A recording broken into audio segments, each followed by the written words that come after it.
Halo semuanya, selamat datang di podcast perdana kami.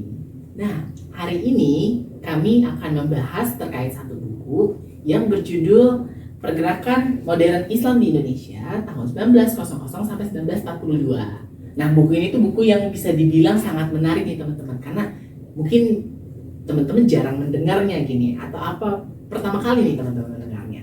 Nah,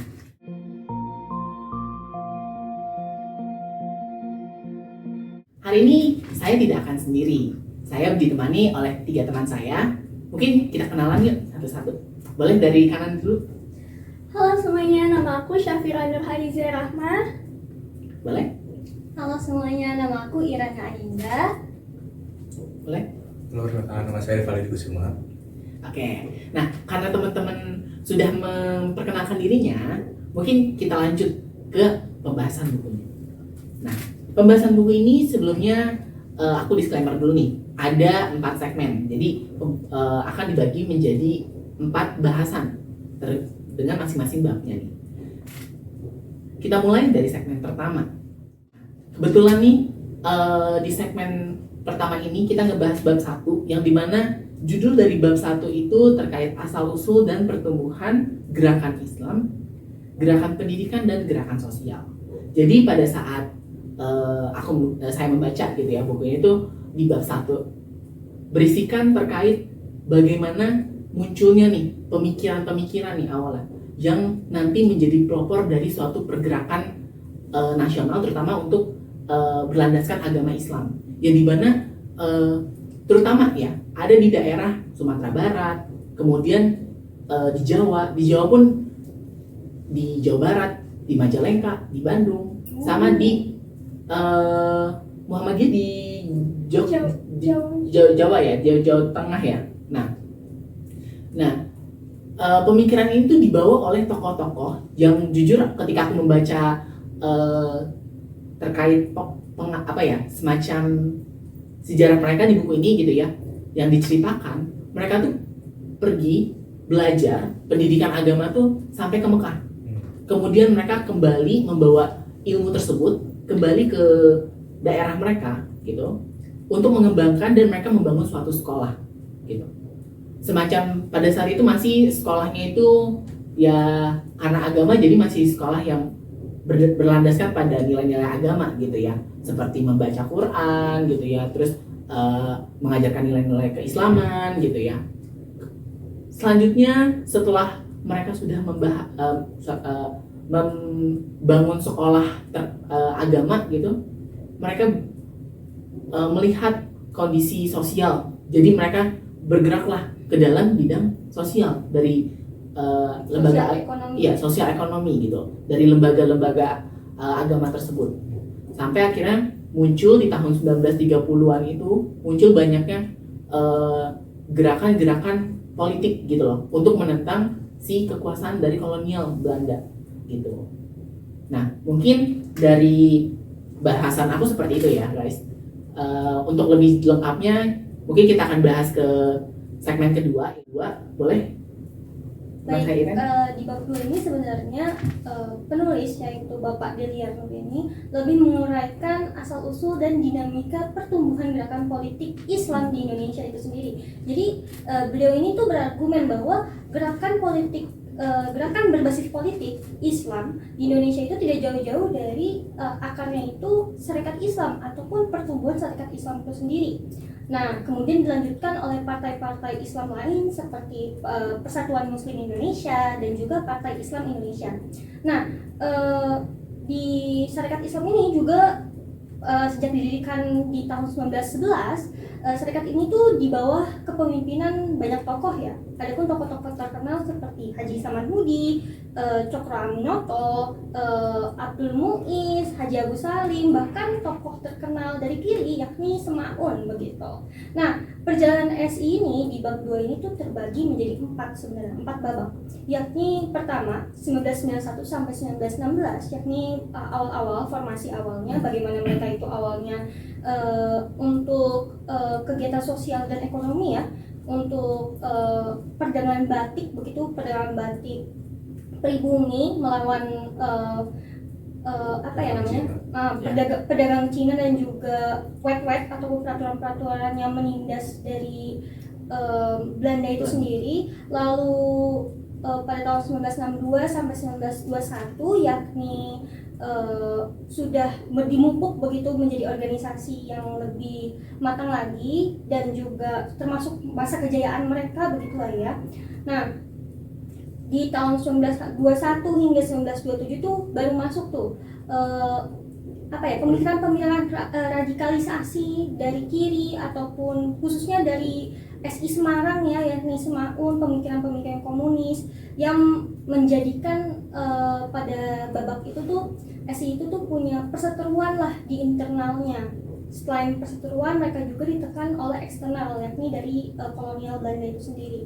Lalu pada 1927 hingga 1942 itu dampak bagaimana kejayaan SI ini mulai menurun karena perpisahan SI itu sendiri, perpecahan internal SI dari yang mengikuti Semaun, yakni radikal, komunis dan lain sebagainya, lalu mengikuti kepemimpinan Abdul Muiz Cokroaminoto gitu kalau nggak salah.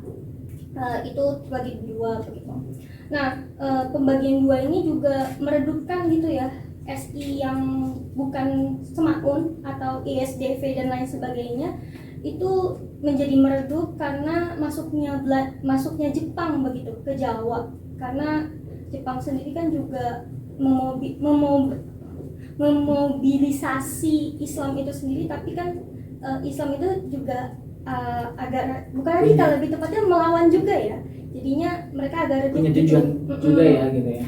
Agak redup juga karena bisa dibilang mereka kelompok-kelompok yang menentang kolonial dan lain sebagainya. Nah, setelah masa kejayaan SI ini mulai meredup begitu, setelah di 1927-an mulai meredup dan malah PKI yang naik daun begitu ya. Nah, lahir begitu 1930-an di daerah luar Jawa yakni di Sumatera. Itu partai-partai Islam baru seperti Persatuan Muslimin Indonesia di 1930-an, lalu Partai Islam Indonesia di 1937. Yang keduanya itu sama untuk mempelopori lebih tepatnya mengkontinu cita-cita Islam begitu. Nah, terhadap dan melakukan perlawanan terhadap wet ataupun peraturan-peraturan represif dari kolonial Belanda ataupun kolonial Jepang gitu. Nah, di bab 2 ini juga tidak hanya menggambarkan perjalanan organisasi, tapi juga memperlihatkan bagaimana politik pada masa itu, sosial ekonomi pada masa itu, bagaimana politik organisasi itu tersistematis gitu, terformulasi, tersistematis, akan tetapi bisa dibilang pada bab 2 ini tidak benar-benar merambah ke organisasi-organisasi lain begitu. Jadi fokus utamanya tetap di SI karena argumen dari penulis yakni pergerakan politik Islam tidak jauh-jauh dari pendirian SI, walaupun setelah itu ada partai-partai yang melanjutkanlah cita-cita Islamnya itu seperti yang tadi Persatuan Muslim Indonesia, Partai Islam Indonesia. Namun ya itu tidak benar-benar populer gitu karena kalah populer ya dengan PKI pada masa itu. Untuk bab 2 seperti itu. Oke. Berarti emang kayak S ini yang kayak jadi promotor utama, motor penggerak pertama gitu ya untuk gerakan Islam. Oke. Boleh, karena kita bab 2 sudah dijelaskan, kita masuk ke bab 3. Boleh dibahas oleh Ripa. Oke, terima kasih. Sini saya akan menjelaskan tentang bab 3 ya. Jadi sebenarnya tuh bab 3 ini ada materi yang baru dan ada materi yang melanjutkan dari bab 2. Nah, materi yang baru ini salah satunya itu diskriminasi dari para pemerintah Belanda terhadap Islam di Indonesia, terhadap pergerakan Islam di Indonesia. Nah, pergerakannya ini tuh contoh diskriminasinya tuh kayak pemerintah Belanda tuh nggak boleh biarin orang-orang yang menyebarkan agama Islam tuh untuk menyebarkan di tempat-tempat yang masih mengandung animisme gitulah. Jadi mereka tuh doktrin gitu kali ya. Ya, jadi mereka tuh nggak boleh nyebarin agama Islam lebih jauh lagi lah gitu lah. Jadi tapi mereka itu pemerintah Belanda membolehin misionaris Kristen untuk menyebarkan agama-agama di daerah-daerah yang masih animisme ini. Nah, karena adanya itu tuh kayak ada terbandingan diskriminasi gitulah dari pihak Belandanya. Nah, selain itu tuh juga ada pemerintah Belanda tuh melarang guru-guru dari Indonesia yang mengajarkan tentang agama Islam untuk memberikan pengajaran dengan secara mudah, secara mudah lah ke masyarakat. Ada contoh-contoh peraturannya tuh kayak peraturan 1905, ordonansi guru, ordonansi tahun 1932. Nah, semuanya itu ditolak sama organisasi pergerakan Indonesia. Karena ini kayak memberatkan atau tidak membolehkan masyarakat Indonesia tuh mendapat agama atau pelajaran gitulah.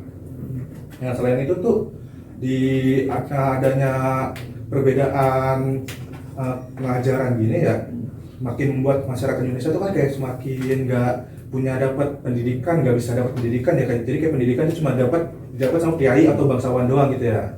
Nah, materi selanjutnya tuh ada nulis tentang syarikat Islam lagi nih, balik lagi ke lanjutin bab kedua. Nah, jadi itu kan setelah bab 2 tadi kan jelasin ya ada periode-periodenya.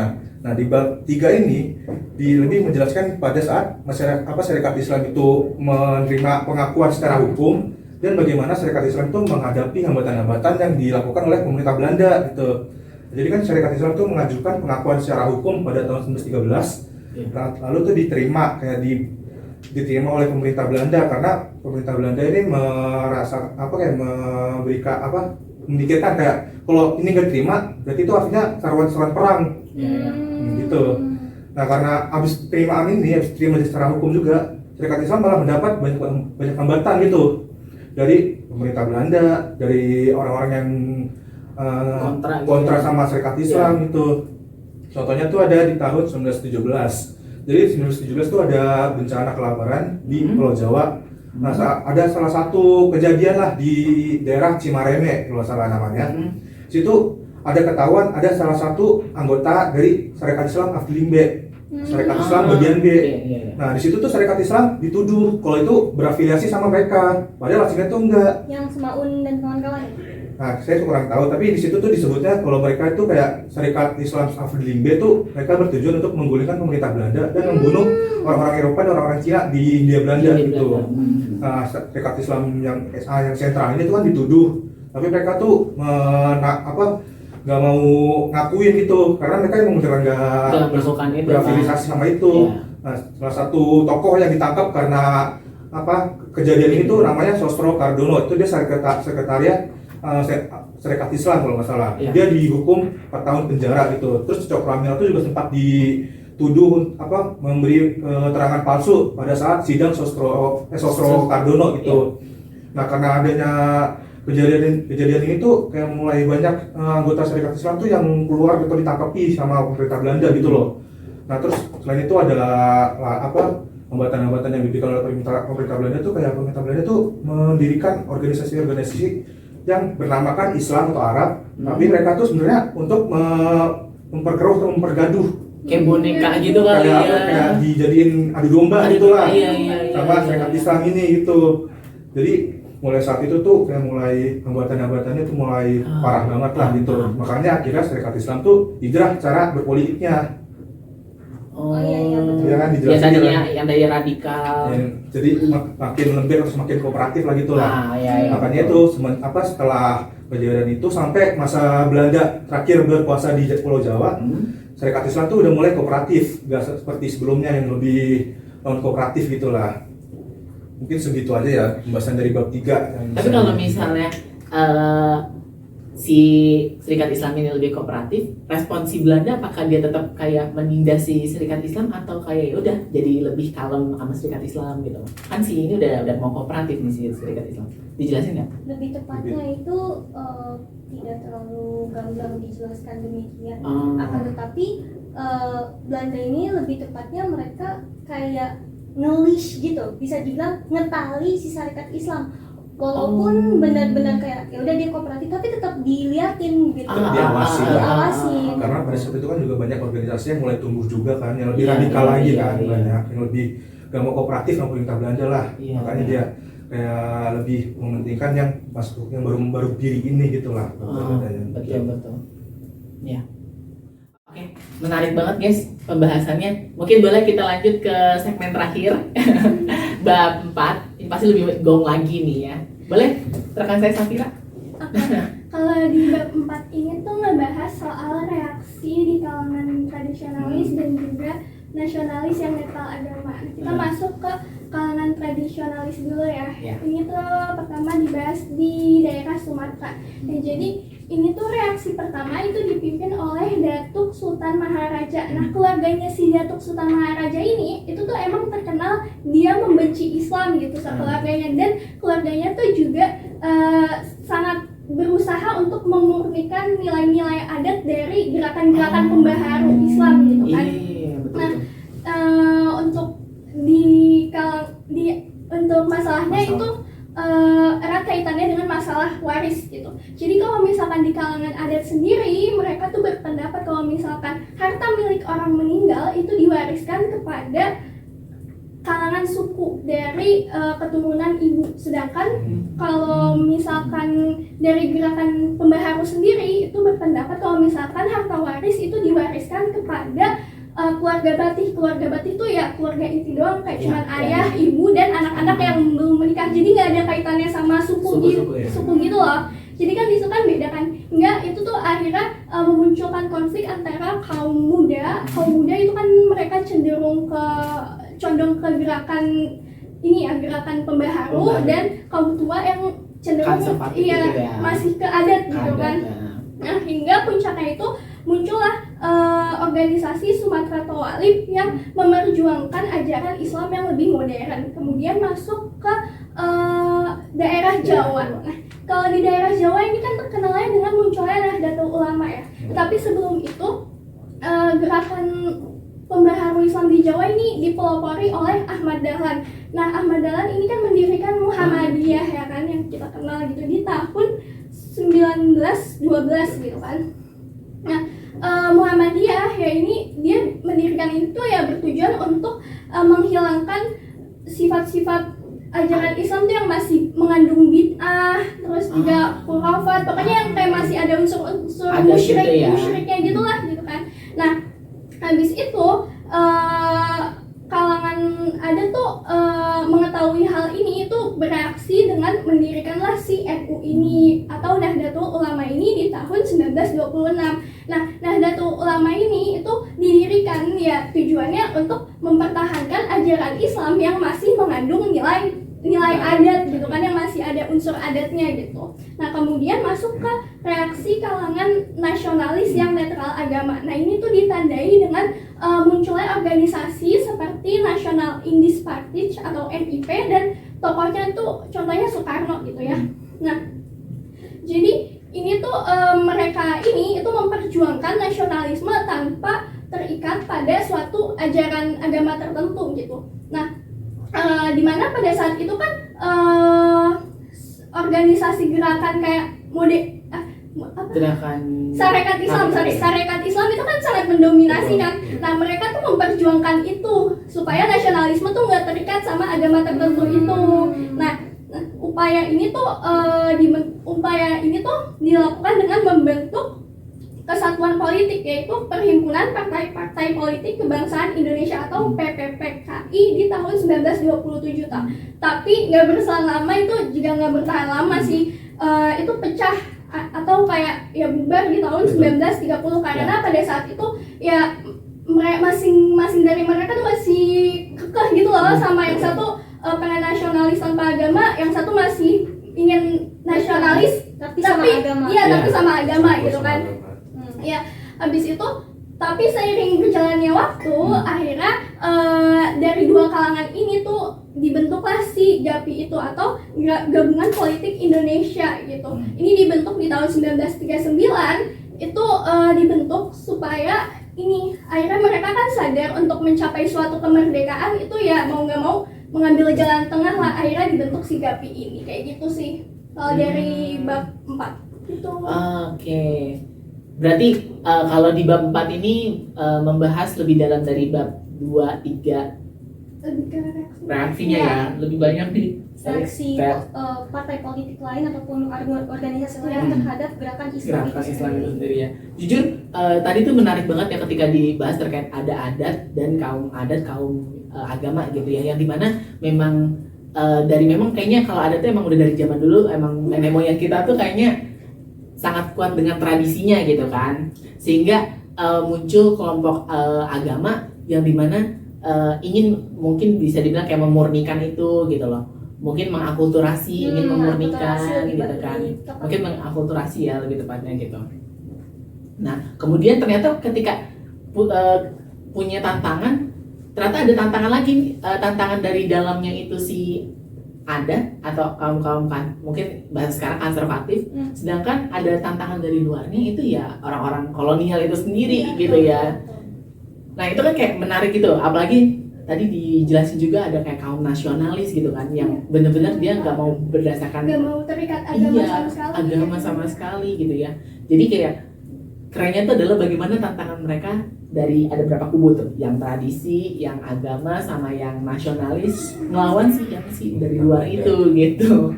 Itu menarik sih, jujur bukunya menarik sih, benar. Pembahasannya juga menarik ya guys dari teman-teman. Oke, mungkin karena tadi sudah kita bahas gitu ya. Nah, ini kita udah mulai kebentuk tuh kerangka berpikirnya ya kan terkait buku ini gitu ya. Kira-kira mau dibawa kemana gitu kan? Kita akan dibawa ajak berpikir ke arah mana nih gitu. Nah, mungkin saya punya dua pertanyaan yang memang ini tadi sembari dijelaskan sama teman-teman gitu ya, muncul gitu, terlintas gitu ya di benak pikiran saya gitu. Mungkin teman-teman juga punya gitu ya, boleh ditulis di komen ya. Oke, pertanyaan yang pertama nih ya. Tenang, gak susah kok. Tadi dibahas terkait Muhammadiyah dan NU, yang dimana pusatnya itu kan di Jawa gitu ya. Nah, tapi kalau kita lihat ternyata pengaruh mereka ini tuh luas gitu loh, gak hanya di Jawa aja. Padahal tadi Di Sumatera Di itu kan Sumatera. ada Sumatera Tawali Iya, gitu tadi. kan, gak segede NU sama Muhammadiyah. gak segede NU dan Muhammadiyah gitu ya. Tapi powernya Muhammadiyah dan NU ini punya sampai sekarang gitu, dari zaman itu sampai sekarang tuh powernya iya masih ada, masih kuat banget, maksudnya saling berdampingan gitu ya, tapi punya power yang sama gitu ya. Nah itu tuh kira-kira menurut pemahaman teman-teman kenapa gitu punya power yang bisa nasional ya, mungkin tadi lingkupnya hanya Jawa sentris gitu ya, jadi nasional gitu ya. Boleh Aku dulu. Safira? Oke, kalau menurut aku sendiri, kenapa Muhammadiyah sama NU itu masih berkembang gitu ya, gede banget sampai sekarang? Itu mungkin karena ini ya, awal mulanya kan di Jawa dan Indonesia kalau yang kita tahu tuh Jawa sentris gitu kan. Iya, Jadi iya. apa ya? Jadi ya terus berkembang aja gitu sampai menyeluruh ke Indonesia ajaran agama NU sama. Muhammadiyah ya. Oke. Mungkin dari teman-teman Kalau ditanya kenapa tadi apa? NU dan Muhammadiyah itu punya power, Punya power kekuatan sekuat itu. ya. Mungkin ini itu ya dampak dari kolonial sendiri, di mana ibu kota begitu kan ya, di mana kalau bisa dibilang wilayah yang benar-benar direpres, yang benar-benar di bawah mata, yang benar-benar secara ketat begitu di bawah mata jajahan oleh kolonial, itu adalah Pulau Jawa itu sendiri sebagai bisa dibilang pulau utama ataupun bisa dibilang bagian dari ibu kota begitu, dari ibu kota kolonial Belanda sendiri di Hindia Belanda kan pada masa itu. Jadi kalau dibilang apakah itu bisa dibilang ada itunya sangkut pautnya dengan Budi Utomo ya di 1908 di 1908 ya 08 ya 1908 di mana Budi Utomo itu apa ya menggerakkan begitu ya, memberdayakan ekonomi, pendidikan dan lain sebagainya.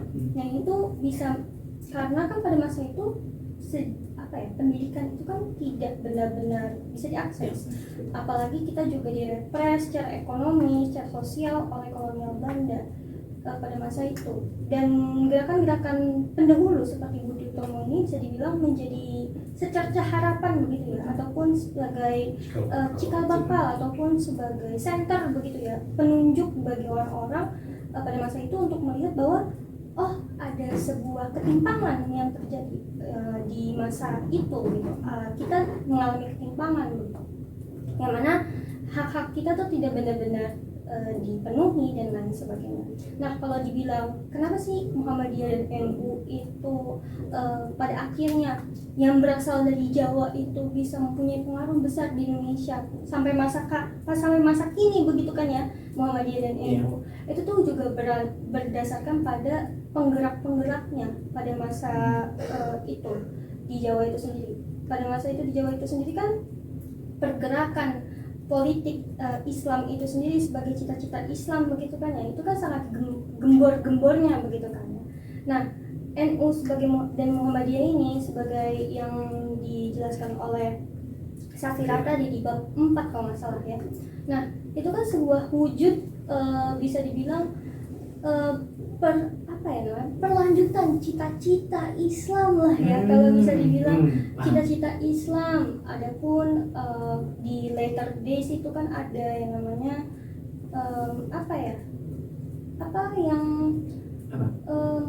perlawanan Islam di Indonesia pada tahun berapa itu kan ada juga kan, itu kan berlandaskan Islam juga kan karena merasa bahwa negara yang dijalankan itu tidak benar-benar Islami dan mereka ingin mewujudkan negara Islam gitu. Nah, itu cita-cita Islam yang DITI. Nah, itu kan itu maksudnya kan juga dari Islam itu sendiri begitu kan. Cita-cita Islam melanjutkanlah, kalau argumen mereka kan melanjutkanlah cita-cita Islam, negara yang benar-benar Islam lah kalau nggak salah. Nah, itu kan bisa dibilang berdampak begitu kepada pengaruh yang dibawa oleh Muhammadiyah, di mana mereka itu masuk ke titik-titik apapun maksudnya masuk ke sektor-sektor rakyat-rakyat kecil begitu kan, ataupun akar rumput begitu, yang mana mereka itu bisa dibilang membawa dan mengayomi begitu. Nah, pengayoman ini tuh juga tidak menunjukkan bahwa mereka itu Jawa sentris, enggak. Mereka itu lebih berfokus kepada Islam secara global, bukan Islam secara global, jadi kayak Islam secara agama dan nasional begitu. Jadi itu bisa dibilang kenapa NU dan Muhammadiyah itu punya pengaruh besar begitu sampai saat ini. Apalagi kan mereka juga Muhammadiyah ya mempelopori kan sekolah-sekolah Islam modern betul. Yang mana memberikan wawasan-wawasan tidak hanya pada wawasan Islam yang tradisional seperti yang dilakukan NU, tapi juga Islam-Islam yang pengajaran pendidikan Islam yang berkiblat juga ataupun bisa dibilang bersanding gitu dengan pengajaran pendidikan di Eropa begitu, seperti filsafat Eropa juga dipelajari oleh Muhammadiyah dan lain sebagainya. Jujur menarik sih, benar-benar kayak membuka perspektif banget ya, perspektif baru gitu ya guys dari jawaban dan pembahasannya. Mungkin kita lanjut ke pertanyaan kedua nih. Mungkin ini lebih sedikit ke refleksi pertanyaannya. Yang dimana tadi kita membahas semua organisasi ini kan berlandaskan dengan faktor agama gitu ya. Nah, kenapa sih faktor agama ya itu menjadi semacam motor utama gitu dalam suatu pergerakan nasional di masa itu gitu? Mungkin boleh dari Ripal? Mungkin seperti ini ya, kayak kenapa sih agama bisa lebih penting pada masa itu? Karena pada masa itu juga kan pendidikan tidak bisa diterima oleh semua orang, hanya orang-orang bangsawan gitu ya bilangnya. Karena kurangnya pendidikan ini yang diterima oleh masyarakat kecil atau masyarakat biasa, maka ada alternatifnya yaitu agama masuk dengan cara mengajarkan orang-orang yang tidak kebagian pendidikan oleh bangsa Eropa ini gitu. Jadi makanya pendidikan agama ini lebih gampang diterima karena mereka mengajarkan semua dari akar-akarnya lah, nggak cuma orang-orang yang bangsawan atau yang orang-orang penting gitulah. Makanya itu pada masa itu tuh kayak agama tuh lebih menjadi motor lah menjadi motor, lebih menjadi penggeraknya lah gitulah. Karena ya itu tadi banyak ulama-ulama juga yang baru datang dari Mekah gitu, datang ke Indonesia untuk mengajarkan agama yang mengajarkan pelajaran-pelajaran yang mereka dapat di Mekah sana. Iya betul. Benar seperti kata rekan saya Rival, mengapa sih agama itu menjadi motor utama begitu ya pergerakan politik ataupun pergerakan kita melawan kolonial pada masa itu? Ya karena itu tadi pertama, pendidikan itu tidak semua bisa diakses. Hanya orang-orang tertentu. Kalaupun bisa diakses itu tidak benar-benar setara dengan pendidikan standarisasi yang Eropa. Karena walaupun standarisasi Eropa itu tetap dikasihnya tuh yang tidak benar-benar seperti orang Eropa ngasih ke orang Eropa lain gitu kan, tetap dibedakan. Diporsir gitu ya. Nah kalau orang-orang yang mendapatkan pendidikan versi Eropa ini, maksudnya mereka itu didorong untuk berpikir kritis dan lain sebagainya. Kalau orang-orang pribumi yang mendapatkan pendidikan berstandarisasi Eropa, mereka tuh dibentuk untuk menjadi bawahan. Kurikulumnya tuh seperti itu kan, berbeda kan kurikulumnya. Nah itu yang pertama. Yang kedua, kenapa agama itu menjadi motor begitu ya? Karena agama itu tuh bisa dibilang candu. Kalau kita lihat dari pengenalan pemikiran dari Karl Marx itu sendiri kan, agama itu candu untuk orang-orang yang teripres gitu kan. Kalau pada Karl Marx kan itu kan tentang bourgeois dan proletar ya. Kalau kita lihat keadaannya, kita bercermin keadaannya pada masa itu, kita diripres oleh kolonial, mempunyai modal yang lebih banyak juga kan, kapitalis perdagangan mereka yang kapitalis juga dan lain sebagainya. Kita juga yang tidak mendapatkan pembayaran yang sebanding gitu kan. Bisa dibilang itu cerminan juga ya, bisa dibilang cerminan dari pemikiran Karl Marx bahwa agama itu menjadi penenang orang-orang yang teripres. Itu yang kedua. Yang ketiga itu agama itu mudah diakses, benar seperti kata Rifa, mudah diakses karena orang-orang yang masuk ke Indonesia, balik lagi ke Indonesia itu sendiri juga menyebarkan pendidikan agama.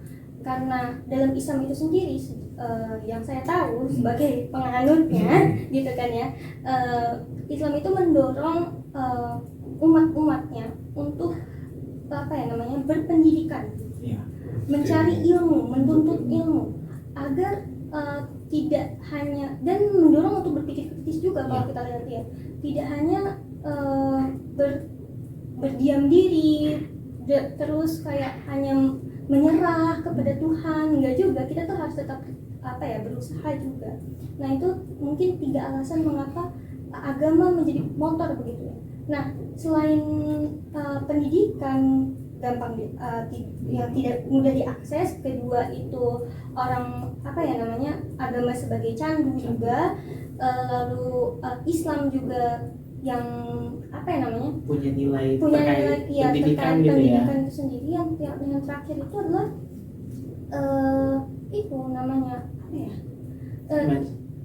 karena agama itu mudah untuk dimobilisasi. Orang-orang yang kalau kita lihat kan politik agama ya.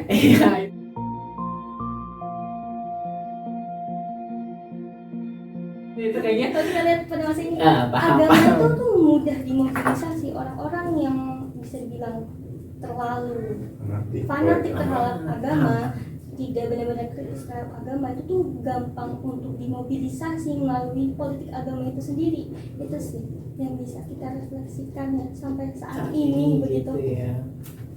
Wow. Langsung boom. Kayak ibaratnya kayak kita mendapatkan suatu pemahaman yang baru gitu ya, terkait satu buku doang loh ini. Coba kalau misalkan kita bahas kayak bukan baca gitu ya, atau kita baca terus kita bahas buku lain gitu ya, mungkin kayak bakal kayak ketemu satu dengan tema yang sama gitu terkait pergerakan Islam di Indonesia gitu. Itu bakal kayak ketemu garis yang sama gitu, line yang sama, dimana dari agama kemudian melahirkan suatu pemikiran kayak mereka tercerahkan gitu ya. Apalagi pada saat itu juga di abad pertengahan di Eropa justru peradaban Islam tuh maju gitu ya.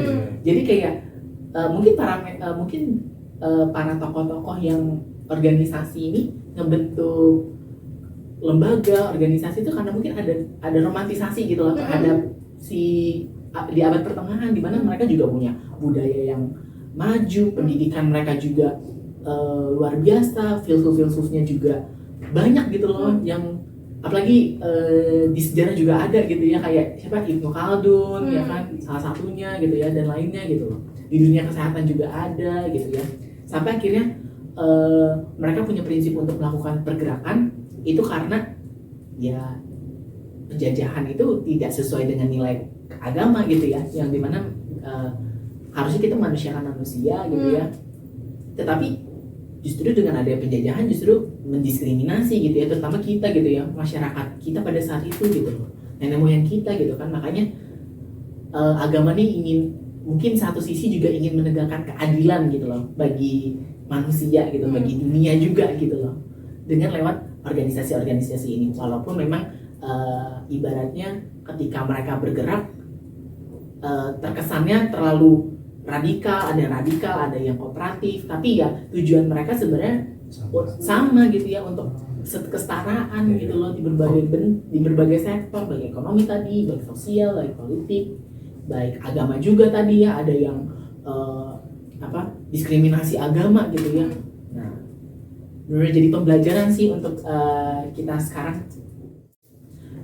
Mungkin kita, karena kita udah bahas buku ini, mungkin boleh ke kritik dan saran nih setelah teman-teman baca gitu ya buku ini. Kira-kira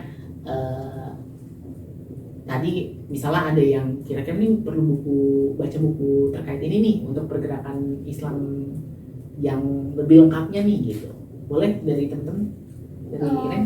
Mungkin karena argumen ya dari bab 2 itu sebenarnya benar-benar si penulis ini, Bapak Dede Yarmin itu menyatakan begitu bahwa Sarekat Islam itu sebagai pelopor gerakan Islam Indonesia begitu.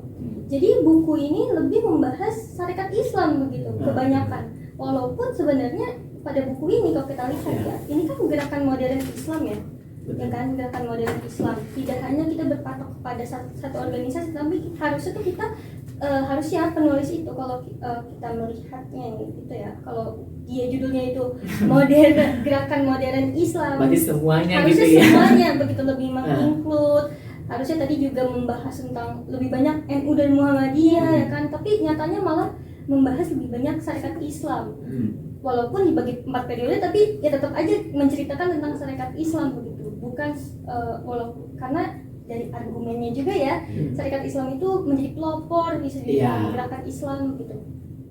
Namun kalau kita lihat dari bukunya Safrizal Rambe tentang Sarekat Islam itu sendiri, pada buku Bapak Dede Yarmin ini ada perbedaan begitu. Yang dilihat ini adalah Islamnya itu sendiri, gerakan Islamnya itu sendiri, bukan Sarekat Islam secara keseluruhan. Walaupun di bab 2 itu membahas Sarekat Islam, karena pada di bab 2 itu dan bab selanjutnya Bapak Dede Yarmin atau penulis mencoba untuk membroader ataupun memperluas pemahaman kita tentang Islam itu sendiri lewat tanggapan dari adat, lalu tanggapan dari Belanda membuat organisasi Islam juga kalau nggak salah ya, untuk adu domba saingannya, nasionalis, lalu ada Sarekat Islam Afdeling B, lalu ada partai-partai Islam lain seperti PERNI, lalu ada Partai Islam Indonesia. Nah itu kan mencoba begitu penulis untuk melihat organisasi ataupun partai-partai gerakan berbasis Islam yang menjadi pelopor, bisa dibilang selain Sarekat Islam menjadi salah satu pelopor juga gerakan Islam modern begitu.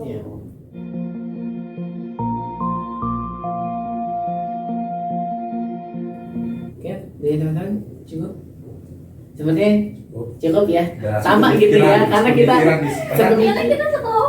Iya, kita ngebahas bukunya sama, jadi diskusinya sama gitu ya. Oke, mungkin gak kerasa sih kayaknya ini udah mungkin sejam gak sih? Enggak lah ya, 40 menit kali ya. Tapi seru banget sih, mungkin kalau misalkan nggak diiniin bisa 1 jam gitu ya, ngebahas satu buku aja gitu ya. Kayaknya 30-40 menit kayak kurang gitu ya. Mungkin aku saya sedikit berikan kesimpulan gitu ya dari pembahasan kita hari tadi gitu ya barusan. Walaupun sebenarnya tadi yang udah disampaikan sama teman-teman gitu kayaknya udah kesimpulan semua gitu ya, udah nilai-nilai semua tuh, intisari semua gitu ya. Bahwa sebenarnya dengan adanya gerakan Islam pada masa itu tuh sebenarnya ada positif juga sih untuk menjadi motor bagi masyarakat Indonesia gitu ya, untuk sadar gitu loh bahwa kita harus punya pendidikan satu, supaya kita bisa tahu nih ini benar, ini salah, ini baik, ini buruk, kita ini adil, ini tidak adil gitu loh, dan sebagainya gitu loh. antara positif dan negatif lah ibaratnya gitu. Sehingga ketika kita misalnya melihat diskriminasi yang dilakukan Belanda sama pemerintah sama rakyat Indonesia, itu tuh bisa menjadi suatu motivasi kita untuk saya ingin menegakkan keadilan gitu. Kayak tokoh-tokoh yang tadi dibahas gitu ya, organisasi-organisasi yang tadi dibahas ini menegakkan di bidang ekonomi, ya adanya Serikat Islam SID Serikat Islam Serikat Dagang Islam. SDI ya Serikat Dagang Islam gitu ya. Nah terus ada yang tadi antara kaum adat dan kaum agama gitu ya. Nah yang awalnya mereka bermusuhan kemudian mereka ternyata mereka dapat pressure yang sama itu justru bukan untuk mencapai kemerdekaan ya, persatuan gitu ya, bukan yang untuk mementingkan masing-masing gitu ya. Jadi mereka harus bersatu gitu untuk lawan si kolonial ini gitu kan, karena sebenarnya mereka berada di tekanan yang sama gitu ya gitu. Jadi ya mungkin dari banyaknya pesan tadi yang sudah dibahas ya, itu banyak banget pesan-pesan yang bisa kita ambil, yang kita bisa jadi bahan refleksi untuk kita pribadi bahkan gitu ya, untuk bisa dibilang menjadi semangat kita untuk bersatu gitu loh. Itu juga bisa tuh gitu ya, dari kelompok mana, kubu mana, tapi tujuan kita kan satu, ingin maju, ingin melawan kolonial gitu ya. Nah hak kita didapatkan betul gitu loh. Ini kalau untuk di zaman modern sekarang kira-kira untuk menuju apa? Indonesia emas juga bisa gitu ya. Gitu. Mungkin sekian podcast perdana dari kelompok 5 kali ini yang membahas terkait tadi saking semangatnya kayaknya aku agak lupa deh nyebutin tokoh buku ini, yaitu Bapak Deliar Nur, penulisnya ya, yang menuliskan gerakan modern Islam di Indonesia tahun 1900 sampai 1942. Kayaknya udah deh. Udah ya? Oh, Udah sepertinya udah ya. Oke. Mungkin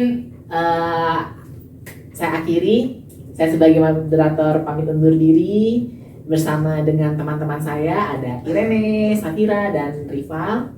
Mohon maaf bila ada kekurangan.